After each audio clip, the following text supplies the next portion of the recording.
Welcome to Combos from the Couch by LifeStance Health, where leading mental health professionals help guide you on your journey to a healthier, more fulfilling life.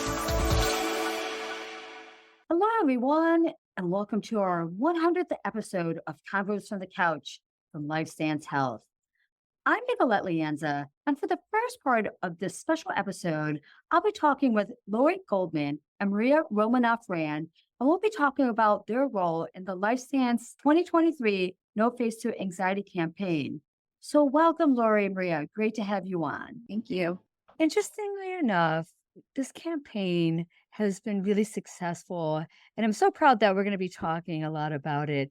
And I want to just give a little bit more background to this campaign for those who aren't familiar with it. But originally in June of 2021, our No Face campaign was developed to encourage conversations about mental health as well as the stigma surrounding it.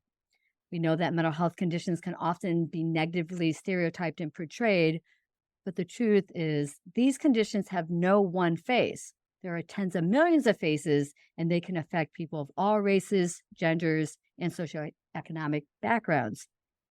For the 2023 No Face to Anxiety campaign, released in honor of May being Mental Health Awareness Month, we highlighted the prevalence of anxiety and how it impacts people in their day-to-day lives. So to achieve this, some members of our own LifeStance marketing team approached 30 real people in the suburbs of New York City and invited them to share their experiences with anxiety.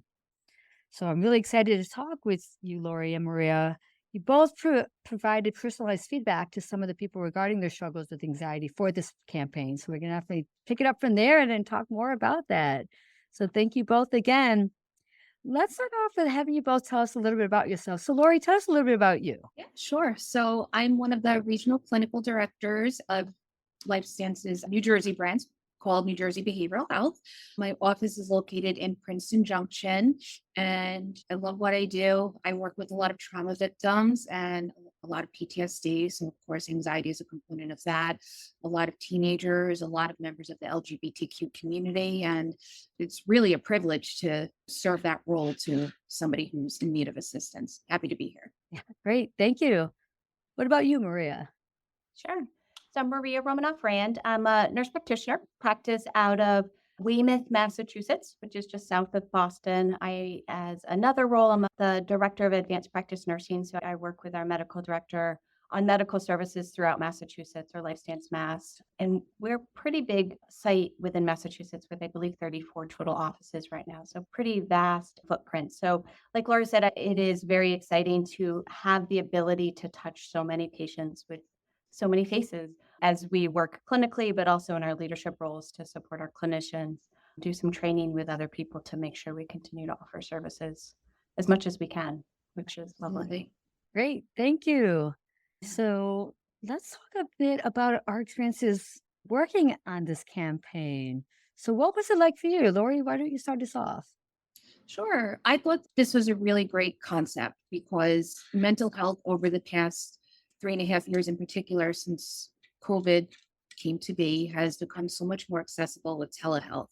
And I feel like people need to know that it doesn't have to be just for one person. It doesn't need to be just for young women or older men or any specific group.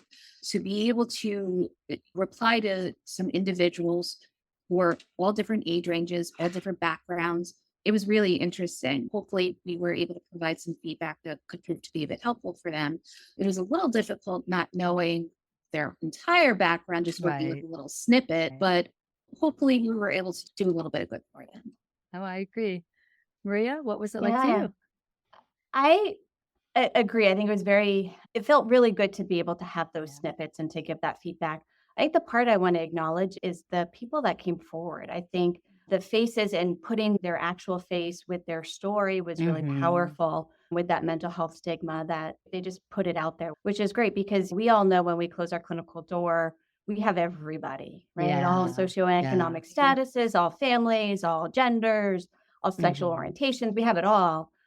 But that doesn't mean those are the people that are willing to step forward and say, I had anxiety. I put a lot of credit to our participants that were willing to work with us on this.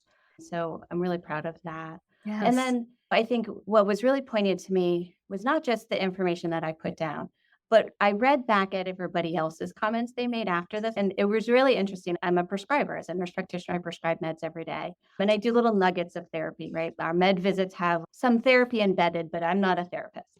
But to see the different clinical lenses that the three of us all came across Mm, was really interesting to me and just showed how different we can all be as clinicians and right. still be really Right. powerful and meaningful Yes. to our patients. It's all valuable. Yeah, oh, I agree, I agree. Definitely powerful and all valuable too. I like Mhm. Lori, and I think Maria too, we're only given a little snippet. And so I found myself really overthinking because I wanted it to be just right to really match the person and Yeah. what their struggle was with anxiety. And so we only had so much to be able to put down to actually put it out there. But I know personally, I was really trying to put out the energy for that person that I was writing that snippet for, wishing them the best with how they navigate.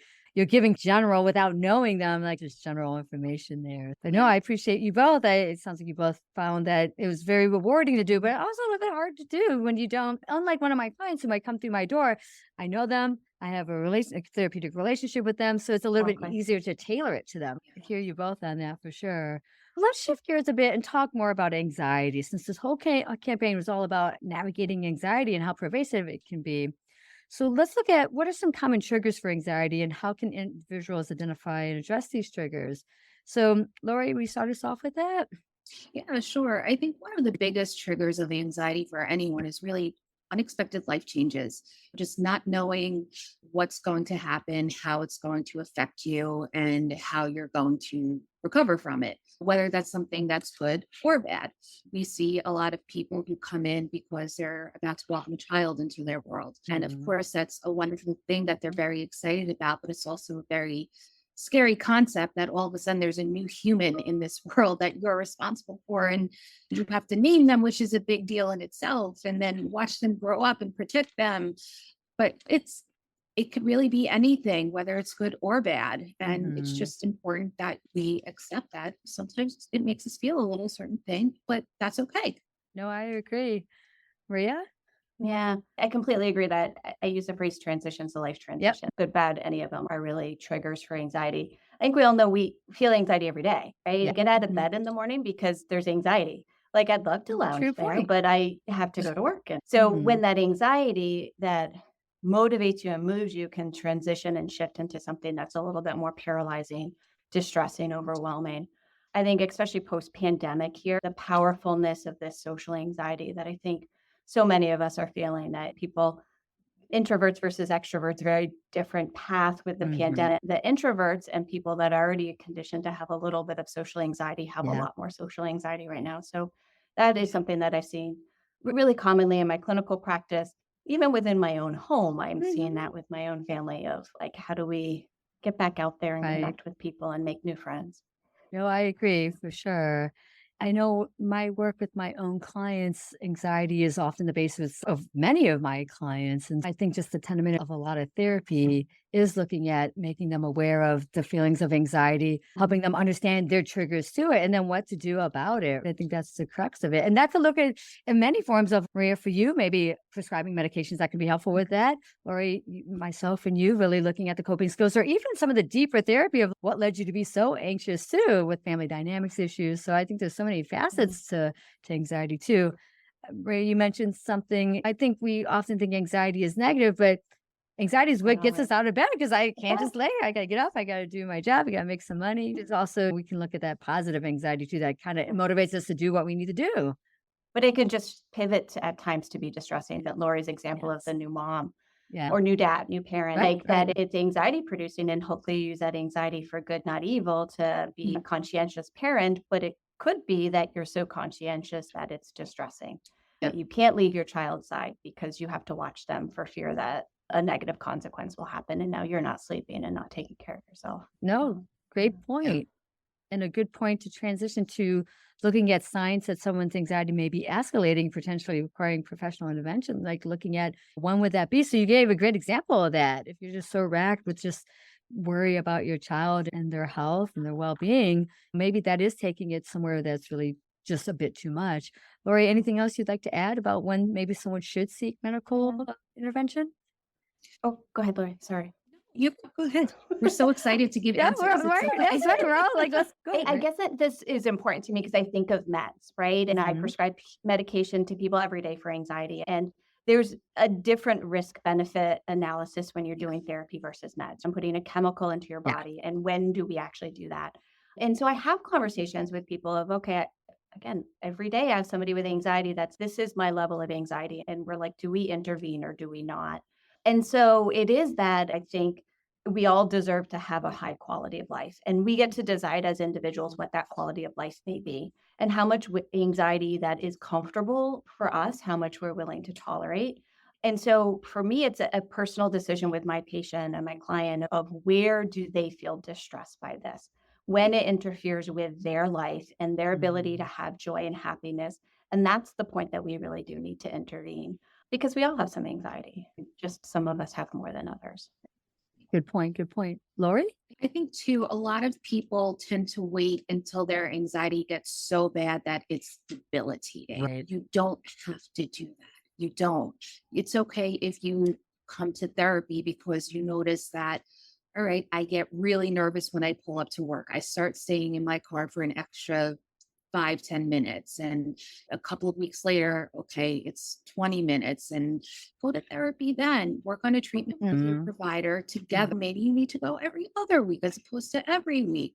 If further down the line you discuss medication and putting in a referral to a med provider, there's nothing wrong with that either. I think a lot of people just tend to wait until it's so bad Yeah. that they have to do something. But therapy could also be preventative as well. It Yes. doesn't have to Mhm. be reactive. Yeah. Love that you emphasize that. Use it in a Yeah. proactive kind of way instead of it Yeah. being so reactive. I agree. I Right. sometimes see people that they probably should have come to see a therapist a little sooner than waiting Mhm. for it to be just so debilitating, like you said.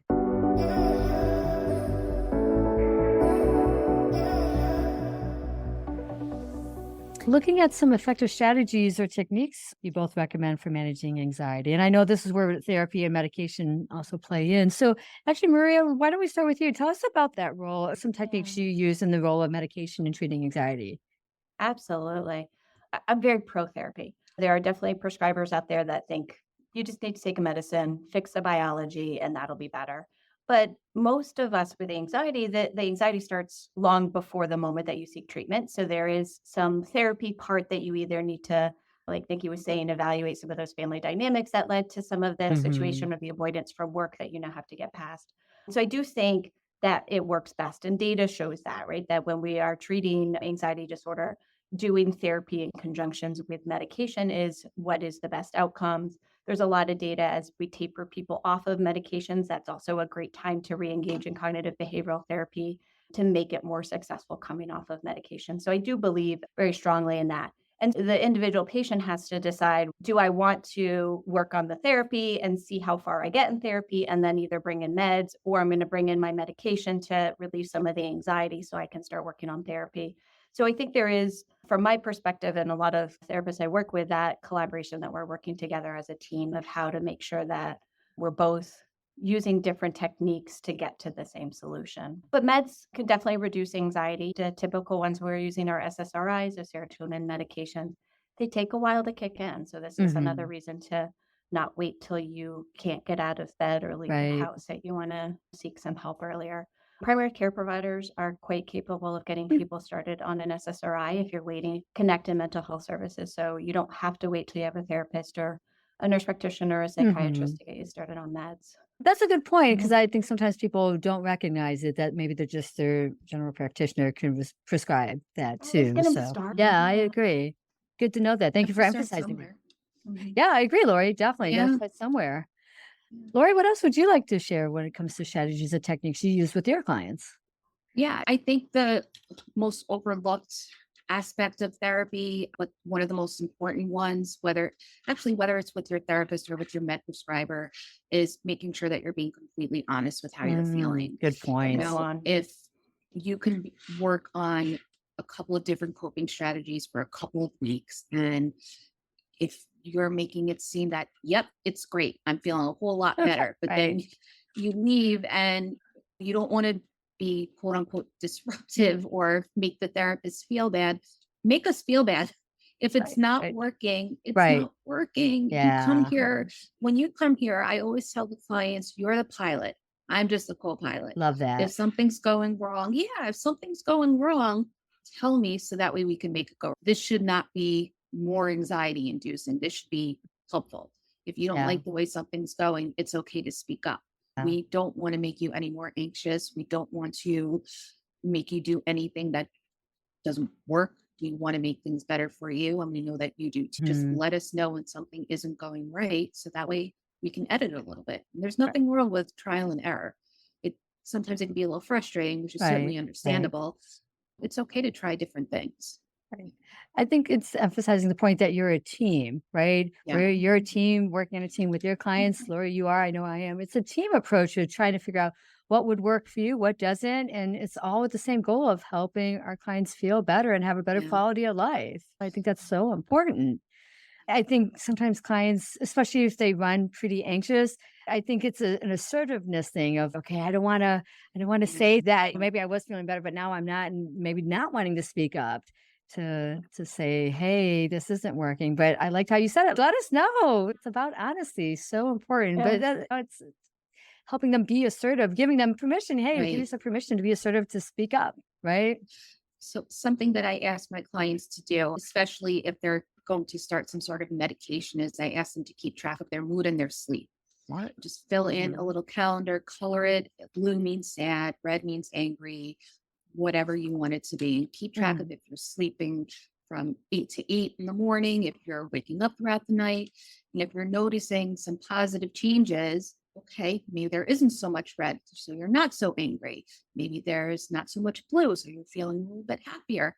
Okay, we have some evidence that shows maybe we're headed in the right direction. And it's Mm. really interesting when you have people look back on it and say, oh, wow. Yeah, this is pretty okay. And it's also helpful, I find, as a therapist when I'm working with a med provider too, Okay. doing some consulting, then we can work together cooperatively and really be a little trio. When Yeah, we talk about a team, I like how you said that little trio. So, for yeah. example, Lori, you had a client who maybe also saw Maria, that there's the Mhm. team right there, the client, yourself as the therapist, then Maria as the prescriber, too. Forgetting about that aspect of how Yeah, everyone working together, too. yeah. Excellent point, for Mhm. sure. There's a lot of really great apps out there. If somebody's Yeah. tech Yeah. motivated that have Yes. pretty much any way you want to look at it will track Mhm. moods and sleep. And Yep. like you said, it's great to look back at that at the month and the day or the week or yeah. I'm actually a big advocate of that. I'm glad you brought that up, Maria, because I think working as a therapist, you come to the session, but really a lot of the work is done outside of the session.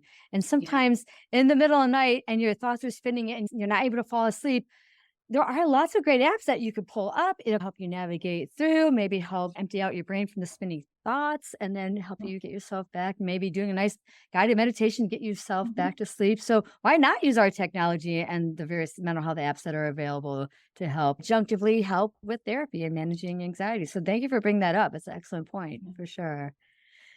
Any other takeaways you guys would like to share about anxiety or the campaign or anything else?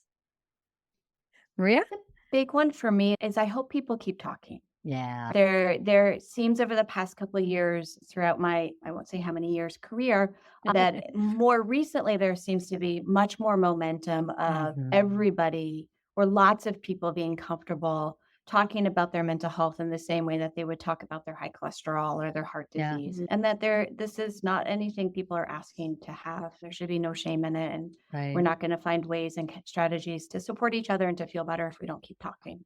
Agree. I love the conversation is about your mental health is just as important as your physical health. I think Mhm. that's so important that we're recognizing that. Lori, your thoughts you'd like to share? Yeah, just keep in mind not one face to anxiety, not one Yep. treatment. Yep. We can make this work for you. You make it work for you. If something doesn't feel right, maybe it's not. And it's okay to ask for help when it's not. Yeah, It's that's okay. key. Yeah, It's and it's okay. okay. Yeah. Love that you're emphasizing it. It's okay. Yeah. It is okay. Thank you both. Thank you, Lori. Thank you, Maria. Thank you for this amazing conversation as we're helping keep this conversation going. Thank you again. Our Sure. pleasure. Thank you.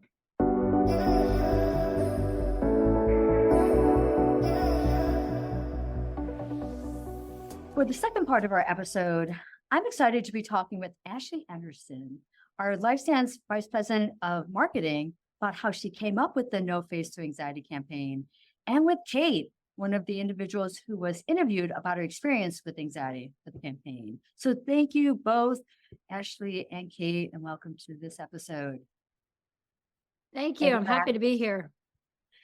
Let me jump in. Let's get a little feel for both of you. Let's start first with Ashley.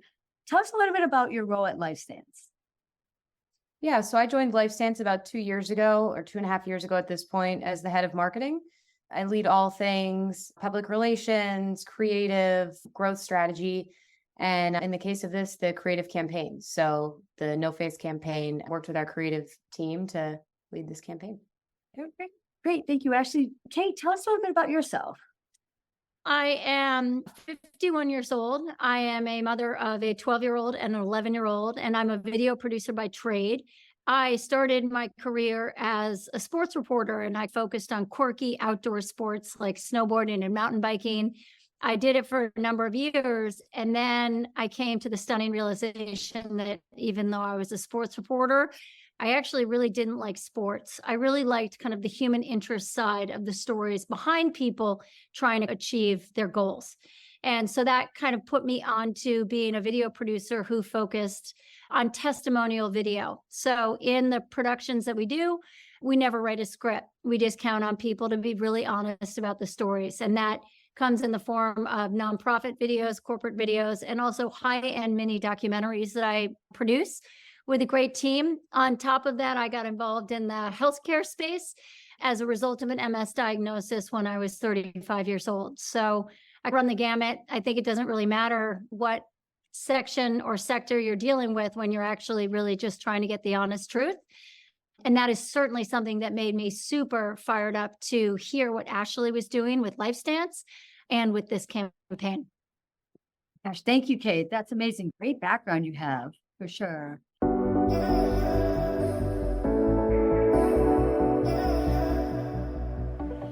Ashley, tell me a little bit about what inspired your vision for this campaign.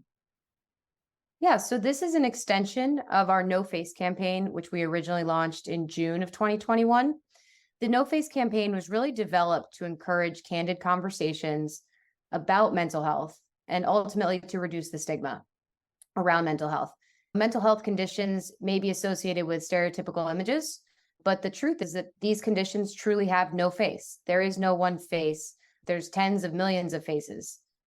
Every day, we interact with people who are experiencing a variety of mental health conditions without even knowing it. And so really for this iteration of the campaign, we wanted to continue to destigmatize mental health by highlighting the prevalence of anxiety and really focused on anxiety and how that impacts people in their day-to-day lives. Almost everyone experiences some degree of anxiety in their life. It's actually estimated, I think, that 30+% of US adults experience some type of anxiety disorder. Nikki, you would definitely know the exact percentage, I'm sure. So for this campaign specifically, to achieve this, we organically approached people in their workplaces, on the street, really in the suburbs of New York, and invited them to share their experiences with anxiety. And we found that the answers that we received were extremely thought-provoking, relatable, surprising, and just in today's world, the level of honesty that we got from people was really incredible. I thought this was such a brilliant campaign, Ashley, especially when I had heard that you were going out there and really talking to real people about their anxiety, either their everyday anxieties or their long-term anxiety. I just really loved this campaign. And so as we dive into this a little bit more, Kate, share with us a little bit about your own personal experience with anxiety.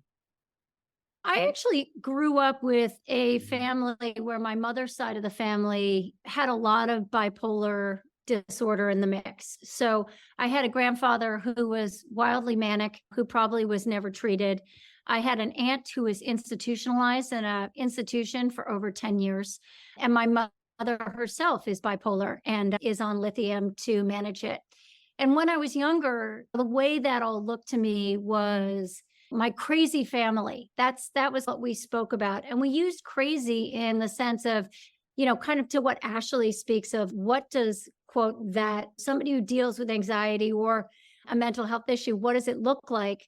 When I was a kid, the quote crazy was just wildly fun and excited and really thrilling to be around. So in some ways, only when I got older, when I really got to understand my aunt, and when I actually used to go visit her when she was mentally ill, did I start to see what that could look like in terms of a spectrum.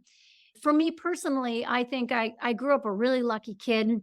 I had a lot of opportunities.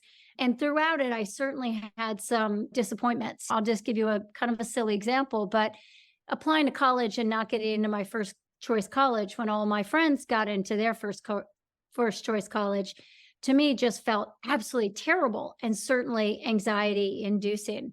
And in those moments, I think of starting to recognize negative feelings in a positive life, I think we're really good a door opening to recognizing that the world isn't always easy or it doesn't always go the way that you want. I think that for me amplified, as I said, when I was diagnosed with MS and I turned 35. And at that time, I was single, I was living in New York, and I thought my life was over. And I think in the face of an unpredictable illness, there's so much uncertainty, and that can really ratchet up how you feel in terms of anxiety. So that's, I would say, when I really started getting a real sense of kind of the severity of how thoughts of the unknown and the Mhm. what ifs of life can completely derail you. And I Yes. would say that was a real moment of pause that I had to get through. But that's where I would say I think everybody can relate, as Ashley said, to having disappointments and everyone having different moments of anxiety. I think as you go through your life, you do have different levels. But I would say for me, there have been moments where I've really been significant enough that I've really had to pull out of my life and really think about what I was going to do about it. Kate, I really appreciate how you mentioned just the uncertainty of how that could really just ratchet up someone's anxiety. That's often what I see with my own clients as we're helping them navigate their anxiety is that the unknowns, the uncertainty is the thing that really drives that anxiety up even more. So it sounds like that's you have personal experience with that. And just thank you for making note of that as well. Hmm. So what are some things you do, Kate, to help yourself navigate your anxiety? In as much as uncertainties bring up a lot of what ifs, I think that in as much as you can say, what if I'm going to be in a wheelchair in 5 years? You can equally say, what if you're not? So Mhm. I'm a huge fan of the reframe. Yeah, the reframe. Actually, I fancy myself a reframing Jedi. Like I'm Love married to it. my husband and we're so happily married. I'm like, for now, or just putting things into context. I really believe in the power of the present. I think accepting where you're at in the moment is hugely empowering. And if you're in that moment and it's not going well or you feel terribly, to actually be like, today is not my best day and Mhm. and owning it instead of fighting it. I would say that's been really helpful. I think reflecting is hugely powerful. I'm a huge person who has journaled a lot in my past, writing about it and coming to terms with it in terms of your fear. Julia Cameron has an incredible book called The Artist's Way that talk about morning pages, where the exercise is before you even get out of bed, you write 2 pages of what's on your mind.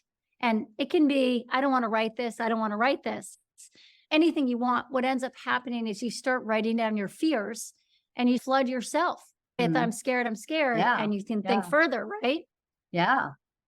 Which is good because even if you're starting off, okay, not even sure what to write or whatever, eventually you will start get going and you'll often be putting down what you're very much afraid of and what the anxiety is looking. And that is That's flooding. right. That's you're exposing yourself to it. Excellent point, Kate. Yeah. Yeah, I think that's been really helpful. With my MS trajectory, I ended up deciding that I was going to launch an online moment sharing platform for other people living with MS to really lay out the moments on how they felt during the journey. And I really began to see the power of that. And the organization was called My Counterpain. We did an MS community, and then we launched a mental health community. And in as much as I can speak about what I learned in my own anxiety, I would say that some other things I learned watching people who had more pronounced mental health disorders, like I'm not on any medication. I certainly met a lot of people through my platform who were. I think the biggest takeaway I had from there in terms of tools was actually learning to have a toolkit and using those tools in moments, whether it's DBT or whether or not it's breathing or whether or not it's reframing, the people I saw who were the sickest, the way they managed themselves is they made themselves and their self-care a priority. They actively used their tools and they really took care of themselves. So nobody was going out for 4 hours of sleep, going out to a bender. They were Right. like, look, my sleep is super important. I honor that. I own that. I know it keeps me calibrated. You know, when I'm stressed out, I make a choice to breathe for 10 minutes. When I'm stressed out, I use an exercise that my therapist told me about. That was probably the biggest takeaway for me in the realm of anxiety is how much you can do stuff against it. Wonderful way that calms it.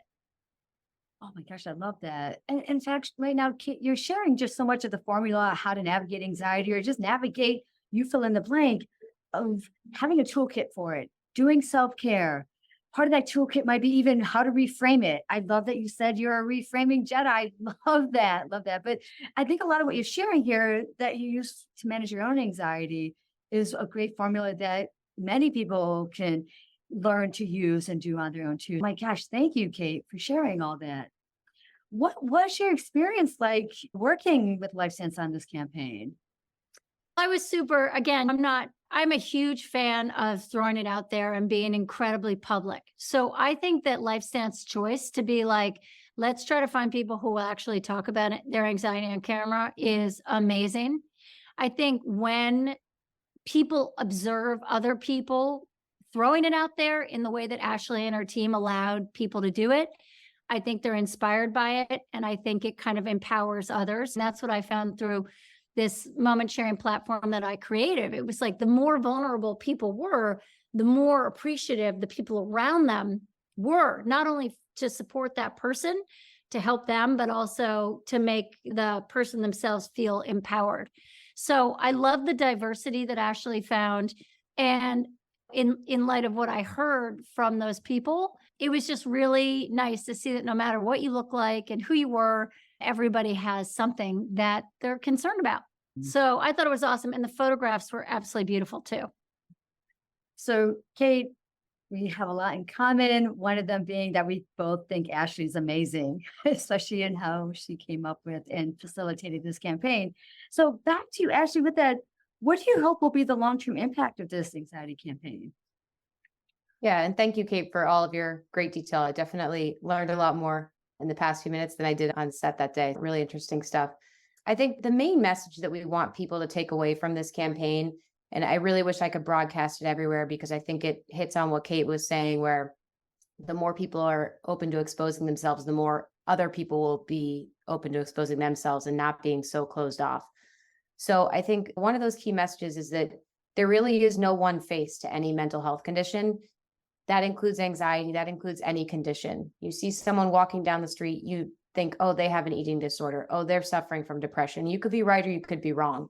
There's really no one face to any of these various conditions. And I think at the end of the day, the goal of this work is really to work toward ending the stigma around mental health conditions and ultimately increasing access to care. At the end of the day, we also really need to increase access to care. And that's something that LifeStance is doing day in and day out. And Ashley, I definitely see your passion with that. So, thank you. Yeah. One thing I just wanted to add, Yes, Nicole, please. if it's okay, Yeah. is I think it's also worth recognizing the opportunity that LifeStance gave in that moment and beyond, that actually making the choice to share makes you feel so much better. So that in itself is a tool. And I'll say to my husband, are you about to have a moment? And I'm like, I'm having a bad day. And he's okay. And it's flush it out. Let it come out. And once it's out, there's a whole different feeling. I think that's worth honoring as well. Definitely. And clearly my dog agrees. Okay, what message do you hope to convey through your participation in this campaign? I just want people to believe that they are amazingly strong people, even in the moments that they feel weak. I think that's a powerful thing to recognize, that life is not always linear. It's up and down, it's in flows. And there are times on whatever that cycle is of needing to retreat and be gentle with yourself Find people that love you, that support you, believe that small steps are big steps, and recognize that in itself is powerful to go bigger. I also think it's important to recognize that there are certain levels of anxiety and depression and issues that are chemical. And I think a lot of people that don't understand depression, and I barely do, but in terms of recognizing through the people I've spoken to and the research I've done, that there are people that can't get out of bed because they have a chemical issue, period. Mhm. And that it's Mhm. not a will thing, it's not a try harder Right. thing. And to what Ashley says, getting proper care is huge. And I cannot tell you how many people I have met through my own experience who have found access to care, who have gotten people in place whose lives have been utterly transformed, whether or not it's taking medication, whether it's therapy, whether it's learning tools that have really changed them. So I commend LifeStance on that effort of getting people in the door and making it easy to do it. My gosh, thank you, Cage. And let me say thank you, Ashley, as well. Thank you both for being here and sharing your knowledge and sharing your passion. It's so apparent to me. And this is what LifeSense is about. This is what I think as we're all trying to work towards destigmatizing mental health, this is what it's about. So I thank you both again, Ashley and Kate. You're welcome. I'm glad to be here. Thanks for having us, Nicoletta. Yep. I'd also like to thank the team behind the podcast, Jason Clayton, Juliana Whitten, and Chris Kelman, with a special thanks to Jason Clayton, who edits our episodes. Take care, everyone.